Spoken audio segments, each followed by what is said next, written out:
Parlons d'intelligence artificielle.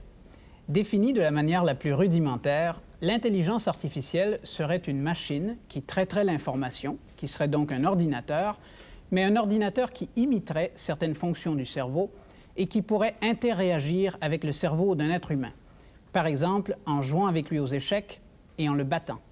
En effet, il faut être intelligent pour gagner aux échecs. Il ne suffit pas d'avoir une puissance infinie de calcul. Le nombre de parties possibles est du même ordre que la totalité des molécules contenues dans l'univers. L'ordinateur ne peut calculer toutes les possibilités. Il doit risquer et penser avant d'agir. Au début, l'ordinateur était un mauvais joueur. Un débutant le battait. Mais l'ordinateur jouant avec un nouveau programme mis au point par les laboratoires américains Bell, s'il n'arrive pas encore à vaincre un grand maître, se classe tout de même parmi les joueurs de première série au palmarès international. Et à la société Syntelligence en Californie, on travaille sur l'ingénierie des connaissances afin de pouvoir reproduire certains processus décisionnels. Diagnostic médical, prévision actuarielle ou financière, prospection minière. Dans certains cas, l'ordinateur performe presque aussi bien qu'un médecin spécialiste. Mais avant de nous entretenir avec le célèbre scientifique français Joël de René, une phrase d'un des principaux chercheurs américains en ce domaine. Nous citons « Si le but de l'intelligence artificielle est seulement d'imiter par n'importe quel moyen l'intelligence humaine, force est de convenir qu'elle a marqué des points. Mais si elle prétend reproduire le fonctionnement du cerveau, alors la faillite est éclatante. » Fin de la citation. Joël de René, bienvenue à Impact. Bonsoir. Bonjour. Je crois que vous transportez avec vous, et pas du tout pour les fins de l'émission, c'est carrément quelque chose qui vous suit partout dans vos voyages, un tout petit ordinateur qui vous sert non seulement pour calculer, je crois, mais aussi pour transmettre et recevoir des informations. Je m'en sers très peu pour calculer, je m'en sers surtout pour échanger des messages avec mon secrétariat à Paris par l'intermédiaire de ce qu'on appelle la messagerie électronique. Oui. Cet ordinateur que je tiens dans mes mains est à peu près 10 fois plus puissant que celui que j'utilisais au MIT il y a une douzaine d'années. Et qui aurait occupé quel espace? À peu près l'espace de ce grand carré en pointillé jusqu'en bas de l'autre côté, c'est-à-dire 2 grands armoires. Donc, il s'agit d'une illustration très nette de ce qu'on appelle la génération, une nouvelle génération d'ordinateurs succédant à l'autre. Nous en sommes à quelle génération en ce moment? Aujourd'hui, disons que c'est la troisième. C'est la génération des circuits très intégrés, des écrans à cristaux liquides, d'une capacité de connexion avec des réseaux par des interfaces standardisées.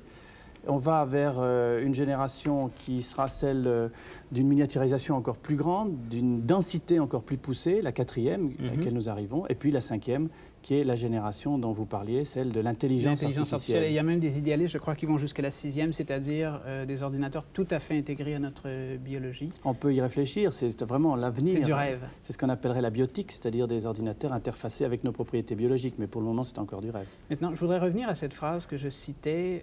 Le scientifique en question établit une distinction très nette entre imiter la performance du cerveau, ce qui est, semble-t-il, faisable, et vouloir carrément reproduire l'intelligence humaine avec toutes ses caractéristiques, telles la possibilité de décider, de choisir, de risquer.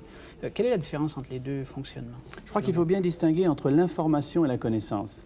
L'information, c'est une série de données qui peuvent être accumulées dans un ordinateur ou dans un livre. La connaissance, c'est une relation, c'est une liaison entre des données, entre de l'information. Une personne intelligente est une personne qui a un réseau dans sa tête très dense, très riche d'informations et de relations entre ces informations.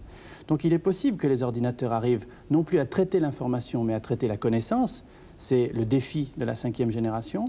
Mais je crois qu'il restera une série de fonctions propres à l'homme, comme de manière ultime de décider, parce qu'entre en jeu des valeurs, de l'éthique, je dirais des considérations morales, voire philosophiques, qu'il apparaît extrêmement difficile de mettre aujourd'hui dans un ordinateur. Mais si l'ordinateur avait certaines de ces caractéristiques-là, par exemple, il pourrait apprendre de ses erreurs, chose qu'il ne fait pas en ce moment. C'est à nous à corriger l'erreur du programme.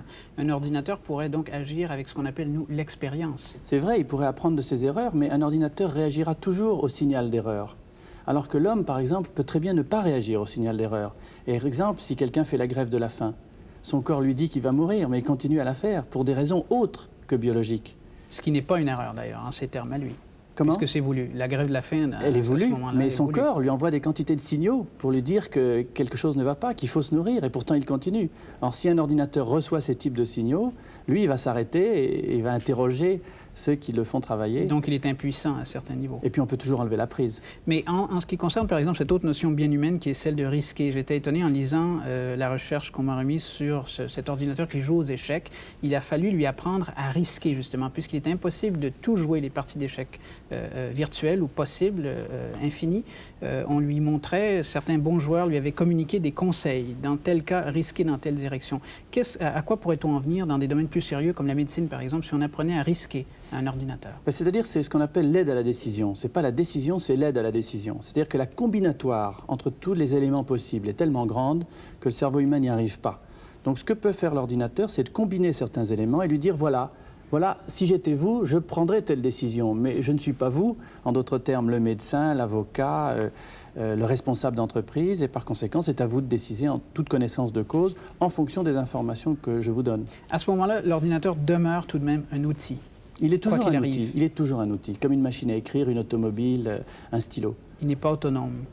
Il peut être autonome s'il a des piles. Il pourra peut-être même avoir des capteurs sur notre peau pour qu'on transmette, comme vous le disiez tout à l'heure, par la biotique, des informations directement avec l'ordinateur. Mais on peut toujours se débrancher et on peut toujours se passer d'une automobile ou d'une machine à écrire ou d'un téléphone. Mais s'il demeure un outil, d'où vient que certains spécialistes ou certains prosélytes nous avertissent que si on ne se met pas au langage de l'ordinateur et à la compréhension de l'ordinateur, on sera laissé pour compte? Si c'est un outil, c'est comme l'automobile, pas besoin de comprendre l'automobile pour s'en servir. Moi, je suis d'accord avec vous. Je pense qu'il y a une idée préconçue qui consiste à imaginer qu'il faut savoir programmer pour se servir d'un ordinateur. C'est faux. Un micro-ordinateur moderne arrive chez vous avec des programmes et des menus. Et donc, on a besoin d'apprendre à conduire un ordinateur, comme une voiture. Et d'ailleurs, la plupart d'entre eux possèdent aujourd'hui des disquettes ou des programmes qui vous permettent de l'utiliser comme une machine à enseigner pour apprendre à s'en servir. Je crois donc que ce réflexe relève de cette notion qu'il faut une certaine difficulté pour acquérir la connaissance. Il faut passer par une sorte de purgatoire de la mathématique ou de la programmation. Si on veut faire de la programmation, bien sûr, on peut le faire, mais ce n'est plus nécessaire avec les micro-ordinateurs modernes. Et est-ce qu'il n'y a pas deux tendances qui sont toutes les deux d'avenir qui coexistent? Tout d'abord, une certaine démocratisation. Il y a ces ordinateurs dont vous parlez qui sont, comme dit l'expression anglaise, des amis pour l'utilisateur, user-friendly, qui coûtent de moins en moins cher, qui sont de plus en plus portatifs. D'autre part, la 6e génération et autres machines beaucoup plus perfectionnées qui sont encore réservées aux spécialistes. Est-ce qu'on ne s'en va pas dans deux directions, c'est-à-dire des ordinateurs extrêmement poussés pour les grands spécialistes qui veulent faire gagner leur machine aux échecs et des ordinateurs quand même beaucoup plus simples, mais pour tout le monde et pas cher? Certainement, je crois que si on prend les deux extrêmes, d'un côté, il y a des grosses machines comme le Cray One qui sont utilisées dans des applications météorologiques, militaires ou dans des images de synthèse, par exemple, et d'autre part, des micro-ordinateurs qui seront encore plus petits que celui-là,